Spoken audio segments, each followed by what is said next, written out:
મારા વાલા પ્રિયો, શું તમે સારા છો? શું તમે આનંદિત છો? આપણે એક મહિનો પસાર કરી લીધો. આપણે મહિનાના છેલ્લા દિવસે આવ્યા છીએ. આપણે કાલે એક નવા મહિનામાં પ્રવેશ કરવાના છીએ. આ મહિનાને પાછળ ફરીને તમે જુઓ.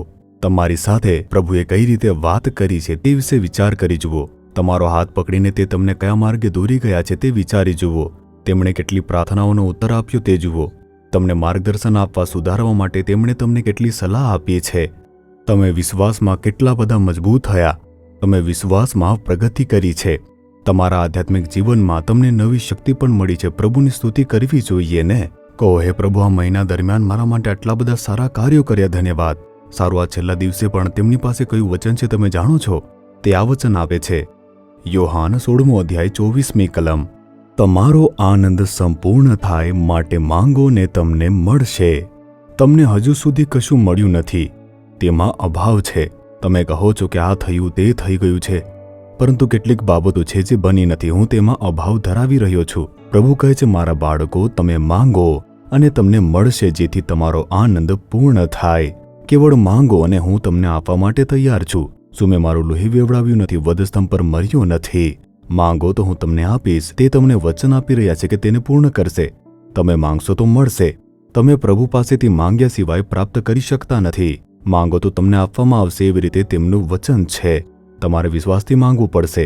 તમારે ઈશુના નામથી માંગવું પડશે. પછી તમને તે પ્રાપ્ત થશે.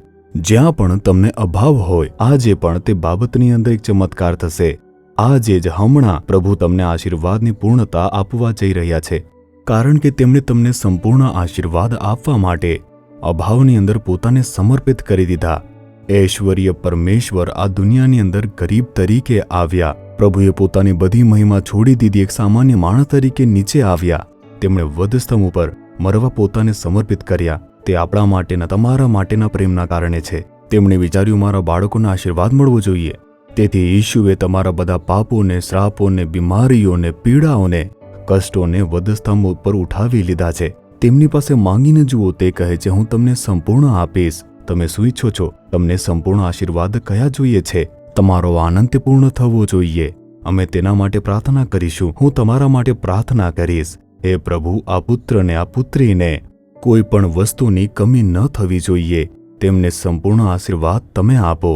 તમે કહ્યું છે, માંગો અને હું તમને સંપૂર્ણ થવા માટે આશીર્વાદ આપીશ. હું તેમની સાથે તેમના માટે પ્રાર્થના કરવા માટે જોડાઉં છું. આ પુત્રને આશીર્વાદ આપો, પુત્રીને આશીર્વાદ આપો. આજે જ એક ચમત્કાર કરો, તેમને આશીર્વાદ આપો, જેથી તેમનો જે આનંદ છે તે પૂર્ણ થઈ જાય. ઈસુ ખ્રિસ્તના નામથી અમે પ્રાર્થના કરીએ છીએ, પિતા. Amen, amen.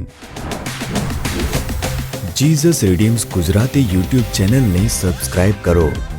દરેક નવા કાર્યક્રમની માહિતી મેળવવા માટે બેલ આઇકન પર ક્લિક કરો.